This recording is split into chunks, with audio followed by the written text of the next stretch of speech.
بسم الله الرحمن الرحيم. السلام عليكم ورحمة الله وبركاته. مودرن والنادي الأهلي، لأن كان ماتش مودرن النهاردة. مفاجأة كبيرة وصدمة لجماهير النادي الأهلي بجد.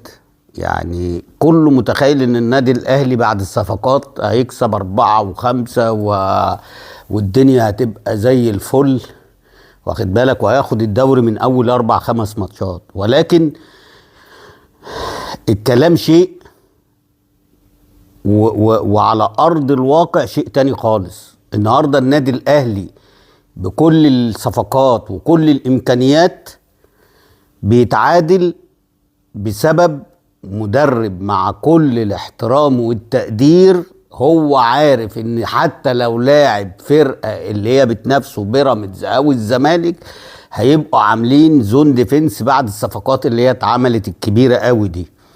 فلازم يكون حاطط في حسبانه ان الفرق اللي هي اقل من فرق المنافسه هتيجي توقف له في ال18.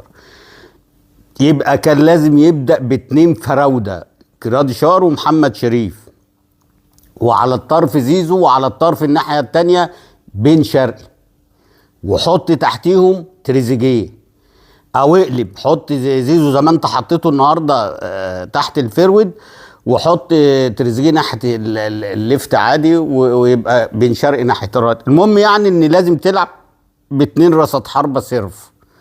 ليه؟ لان الكثافه العدديه بالنسبه للفرق زي مودرن وغير مودرن، الكثافه العدديه الدفاعيه هتبقى اعلى من الفراوده بتوع النادي الاهلي. فانت لما هتلعب ب2 رصاد حربه هتلعب على ال2 مساكين، يبقى هتنزل واحد من نص الملعب مع الديفنس، هتخلي ال2 اللي على الاطراف يقفوا عشان في 2 اجنحه، هتخلي الدنيا هتبقى يعني في تكثيف وكثافه عدديه في الحته الدفاعيه، هيبقى انت ليك الغلبه لما يكون في 2 رصاد حربه.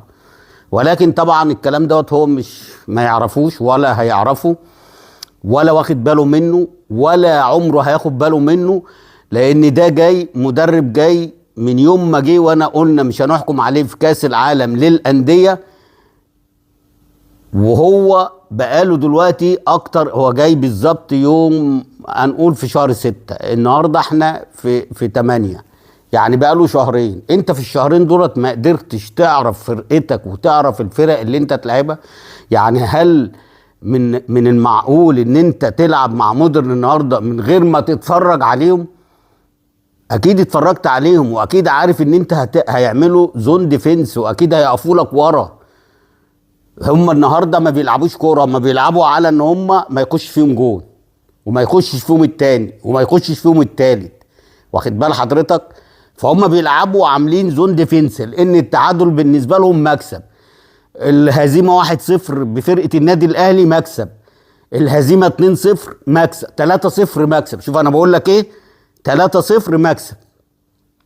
ليه؟ لان بيلعب النادي الاهلي اكبر نادي في افريقيا، واكبر نادي عامل صفقات وجايب لعيبه وجايب مدرب وي وي وي. خلي بالك النهارده الجمهور هو سبب التعادل. جمهور النادي الاهلي العظيم النهارده ده هو سبب التعادل، زي امبارح ما قلت جمهور نادي الزمالك العظيم سبب الفوز لغايه الدقيقه حاجه و90 وهو واقف وبيساند فرقته. نفس الكلام جمهور النادي الاهلي بيساند فرقته وهو سبب التعادل، لا مدرب ولا لعيب ولا اي حاجه من الحاجات دي. احنا كنا النهارده شايفين بصراحه عك من كل اللعيبه بتعك الى حد ما، لما نزل اشرف بن شرقي شويه مع طاهر محمد يعني الى حد ما. انما الشوط الاولاني تخيل كله محصور في كره تريزيجيه اللي هو شاطها من جنب القائم. تخيل الصفقات دي كلها والفرقه الثقيله والمدرب الجديد والكلام ده، كوره واحده الشوط الاولاني، ومش بين ال3 خشبات، جنب ال3 خشبات بتاعت تريزيجيه. ضاغط وكل حاجه، بس مفيش ايجابيه، مفيش اي خطوره على فرقه مودرن. طب انت حتى لما جيت تعمل تغيير محمد، سيبه يا عم وطلع بن رمضان او زيزو اللي هم مش شايفين بجد، واخد بالك؟ يعني زيزو عمل له 3000 كروس النهارده ولا كروس. هتقول لي ما هو الكروس الكورنر ده بايلاك، ده حاجه من عند ربنا، سواء جون ياسين مرعي او جون احمد رضا، مش الكورسات بتاعته اللي بتحطها وانت تطلع وتحطها في البعيده وتحطها في الضيقه.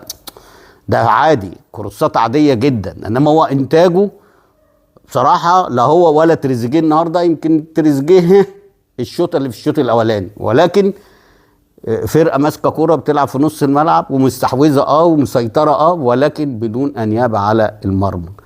فانا من وجهه نظري ان الماتش اللي جاي ايا كان للنادي الاهلي لازم يلعب باتنين راسة حربة، لازم. واللعيبه اللي معاه دي على فكره كانت عايزه مدرب زي تاكيز جونياس، والله العظيم كانت عايزه مدرب عبقري زي تاكيز جونياس. ليه؟ هتلاقيه بيلاعب تريزيجيه، وهتلاقيه بيلاعب زيزو، وهتلاقيه بيلاعب بن رمضان، وهتلاقيه بيلاعب جراديشار ومحمد شريف. هتلاقي الفرقه دي مش هتلاقي حد قاعد زعلان. انما هو حاطط لي نمطي. فين ديانج النهارده؟ بجد يعني احنا لما هنتكلم في الكوره، ديانج قد احمد رضا مع كل الاحترام طبعا، وقد هو ظلم قفشه النهارده. قفشه اتظلم لان بيلعب النهارده جنب احمد رضا، واخد بالك، قدامهم محمد بن رمضان. مين اللي يلعب في الحته دي؟ وطبعا عشان كوره تريزيجيه حطها لقفشه، طلعها حب يحطها له في المساحه الفاضيه، تريزيجيه ما فهمهاش، طلعت اوت، قاموا جايين قضوا على قفشه. طبعا كل الجماهير دلوقتي مسلمه ان قفشه لازم يمشي، وقفشه خلاص ده من يوم القضيه والكلام ده. مع كل الاحترام، قفشه لو مشي في يناير وراح اي نادي تاني انا بقول لك هيبقى مشكله، وانتوا عارفين هيروح فين ووكيله مين.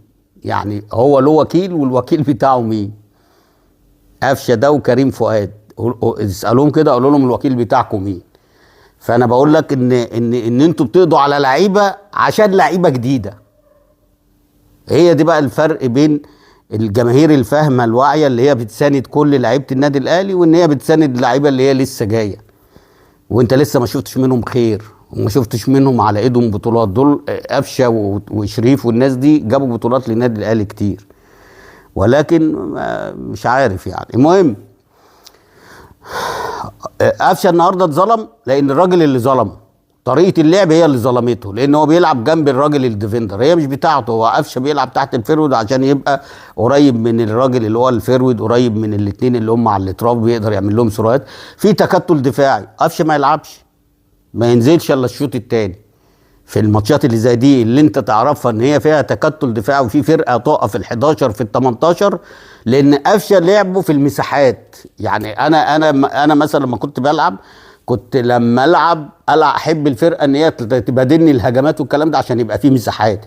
انما الفرق اللي هي كانت بتقف ورا كانت تقرفنا انا وحماد عبد اللطيف وحازم امام وشيكابالا ووليد صلاح ومين تاني وابو تريك، كل الناس دي الفرق اللي بتقف دي بتعمل لنا قلق. ليه؟ لان مهما بتعمل هم واقفين. انما لما بيبقى الجيم مفتوح، كنت بحب ماتشات الاهلي والزمالك والمحله والمصري والاتحاد والاسماعيلي، عشان ان الفرق دي كانت بتبقى عايزه تكسب، فيبقى في مساحات، فانت لما بتلعب بتلاقي مساحات بتقدر تحط الكوره. انما النهارده قفشه في تكتل دفاعي، هيعمل سرور منين؟ هيخرق قلب الناس، فمفروض ما كانش يلعب. انا بكلمك بمنتهى الامانه. دي حاجه. تاني حاجه، كنت حطيت محمد رمضان بن رمضان جنب احمد رضا، وحطيت ده لو مش هتلعب ديانج. انما لو هتلعب ديانج والله العظيم ما تلعبش الاثنين، لا قفشه ولا بن رمضان ولا احمد رضا، وحط الخمسه دولت اللي هم 2 راسات حربة و4 على الاطراف، وواحد زي بن رمضان او مثلا زيزو او تريزيجيه، يعني يلعب بتريزيجيه قدام ديانج، وعندك بن شرقي ناحيه الليفت، عندك جراديشار، عندك محمد شريف، عندك زيزو. ادي 4، وتحط تريزيجيه ادي 5، وعندك ديانج 6، ويلعب ب4 ورا عادي. وبرضه للحق يقال هو ظلم النهارده، سواء كريم فؤاد لما نزله او محمد شكري، اللي هو انا شايف ان هو كان لازم يكمل الشوط الثاني في ظل التكتل ده، لان كل كروساته كانت هتبقى مثمره وايجابيه، ولكن خروجه كان برضه من ضمن الغلطات اللي الراجل قاعد معرفش يعني انت غيرته ليه. ماشي غير قفشه، بس غير قفشه نزل راس حربه تاني على الف في كوره، انزل راس حربه اللي هو جريديشار جنب محمد شريف. فالنهارده صدمه الجماهير الاهلي لان ما كانتش متوقعه. الشوط الثاني كله الكورتين اللي راحوا على ابو جبل جونين، الكورتين اللي راحوا على مصطفى شوبير جونين، بس انا هنا هحمل مصطفى شوبير الجون الاولاني، لان فلسفه زياده عن اللزوم ان انت بتلعب لكريم فؤاد وهو ظهره وفي 2 ضاغطين عليه، ما تشيلها. هي الجون لما دخل مش مسؤوليتك، بس انت البدايه منك، لانك انت بسيطها في حته مزنوقه فاتقطعت وراحت ولفت وراحت لحسام حسن اللي حط جون عالمي. وهنا برضو عايز اتكلم، يعني احنا ما بنتكلمش على الحكام بس انا هتكلم هنا. الكابتن طارق مجدي انت مستني ايه والفار مستني ايه؟ ما انت ده احنا اللي قاعدين بره شايفين ان كريم فؤاد على خط ال 18 والراجل اللي اسمه حسام حسن لسه جاي من ورا، فكنتوا عايزين تحسبوها اوف سايد ليه؟ والراجل لايزمان رفع اوف سايد ليه؟ على العموم اتحسب الجون ودي حاجه كانت كويسه. النهارده طارق مجدي كويس في بعض حاجات وحاجات مش كويس فيها، يعني مثلا ايه، في انذارات على الفاضي وعلى المليان، وفي انذارات كانت مستحقه بصراحه. يعني الانذار الاولاني والانذار الثاني بتاع تريزيجيه واحد هنا واحد هنا كان صح. بعد كده بقى انت عمال تدي انذارات ايه في الهيصه، يعني لاي حد يخش مش عارف على مين يدي في انذار ايه. اصبر ان لسه الدوري طويل، وخلي بالك الدوري النهارده يعني بادئ ملتهب تاني يوم والدنيا غير عاديه. يعني الدوري بادئ السنه دي مولع نار بجد. يعني النهارده مثلا الساعه 6 كان بيلعب زد والمقاولين، زد كسب 2-0، بس هنا برضو لينا وقفه في كوره. المقاولين جاب جون بجد، المقاولين جاب جون من كورنر اتحسبت اوفسايد ليه؟ هو قال لك ان هو حسبها اوفسايد على الراجل اللي كان واقف قدام علي لطفي. الكرة جايه من الكورنر ما فيهاش اوفسايد، الكرة جايه من الكورنر هوب والراجل زحلقها اللي هو جايه له من الخصم اللي هو لاعب زد، والراجل حطها بدماغه. والجون ده كان فرق وقلب الموازين، لان من بعد الجون بعد ما زد جابت ضربة الجزاء المقاولين ركب الجيم، هو اللي كان مسيطر وهو اللي كان اخطر وهو اللي راح للجون اكتر من مره. الكرة دي لو اتحسبت كانت غيرت مجرى المباراه، ولكن ماشي. بس حد يطلع بس يفسر لنا الكرة دي فاول ولا اوفسايد، حسبت ايه؟ عشان برضه هو رفع ايده الشمال، مش عارفين اذا كانت ضربه حره غير مباشره ولا تسلل. وطبعا الراجل اللي كان بيذيع ما قالناش هي ايه، هو قال لك فاول ومره قال لك اوفسايد، فاحنا مش عارفين. المهم وبعد كده في التوقيت نفسه كان سموحه بيلعب طلائع الجيش وتعادلوا 1-1. بعد كده طبعا ماتش النادي الاهلي ومودرن سبورت، وعلى الناحيه الثانيه كان بيلعب الاسماعيلي وبتروجيت وتعادلوا 0-0. فالنهارده 3 ماتشات تعادل بما فيهم ماتش الاهلي وماتش مكسب اللي هو ماتش زد. يعني بصراحه الدنيا زي الفل، بس اللي هيخلي الدوري مش زي الفل المعلقين. يعني المعلق في ماتش النادي الاهلي النهارده عمال يقول لك زيزو زيزو زيزو. يا ابني احنا مش بنعاير حد ولا بنغيظ حد، ولا خليك محايد. زيزو لما يجيب جون و2 ماشي قول اللي انت عايزه، انما عمل ايه؟ ده فاول بتترفع بتخش جون، كورنر بتترفع بتخش جون، واخد بالك؟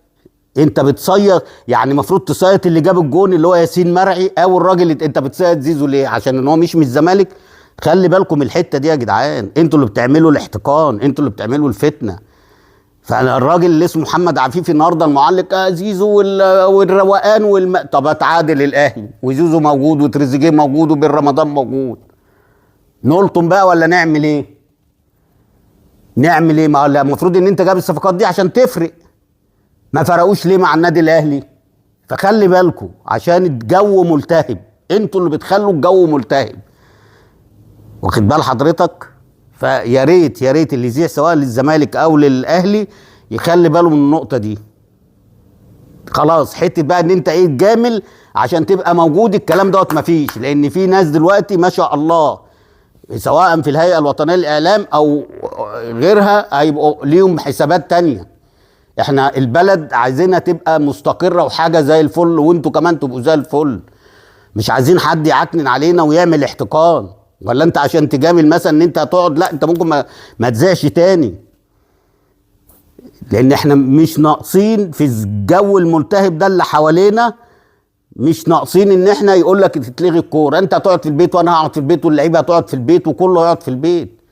فخدوا بالكم ان مش عايزين فتن، مش عايزين ان انت تطلع لسانك لناس عشان تجامل ناس تانية. يا عم محمد عفيف انا اقول لك بالاسم اهو، خد بالك، يبقى كويس ويجيب اجوان اعمل اللي انت عايزه، انما عمل اجوان والفرقه اتعادلت كأن يا ابو زيت ما غزيت، لان الفرقه اتعادلت بعد الصفقات دي. بس حبيت اقول الكلام دوت لان الدوري بادئ كويس، الدنيا زي الفل والدوري بادئ كويس، فمش عايزين حد بقى ايه يعكنن علينا ويحط بقى ايه شويه بهارات عشان ان هو، ولا شويه شطه عشان يولع الدنيا ويعمل احتقان. هارد لك للنادي الاهلي، مبروك لمودرن سبورت، عشان احنا ما اتكلمناش على مودرن سبورت، على قد الامكانيات، فرقه ب 600,000 جنيه وجايبه صفقات كلها يا دوب اللي هي اللعيبه الفري، وجايبه مدرب، بس مدرب محترم اسمه مجدي عبد العاطي، راجل عرف ان هو قدام الطوفان بتاع النادي الاهلي ان هو يطلع ببونت، وده شابوه ليه، وكان ممكن ياخد 3 بونت، وكان ممكن سهل جدا ياخد 3 بونت، ولكن البونت لان كلنا كنا في الاستوديوهات التحليليه لما الاهلي مودرن 3 4 5 كان في مزاد، كأن بالظبط قاعدين في سوق الخضار. الاهلي يعمل ايه؟ هيكسب 3، لا هيكسب 4، لا هيكسب 5 بالصفقات دي، وكنا بنخفز حق نادي مودرن ومدربه ولاعيبته. النهارده لاعيبته اللي هي ما كملتش المليون جنيه ولا مليون ونص بتتعادل مع النادي الاهلي اللي جايب صفقات ب 2 مليار جنيه، كل الفرقه. يعني لو انت شفت القيمه التسويقيه هتلاقي القيمه التسويقيه بقد كده، باللعيبه اللي جددت، باللعيبه اللي القديمه، باللعيبه الجديده، هتلاقيهم معدين كمان ال 2 مليار. فلما يتعادلوا مع فرقه زي دي يبقى والله العظيم شابوه لمجدي عبد العاطي، ومبروك يا اسلام. ماشي، اشوفكم ان شاء الله باذن الله في فيديو قريب باذن الله، واحنا معاكم اهو، الماتشات بدات، وكل سنه وانتم طيبين. السلام عليكم.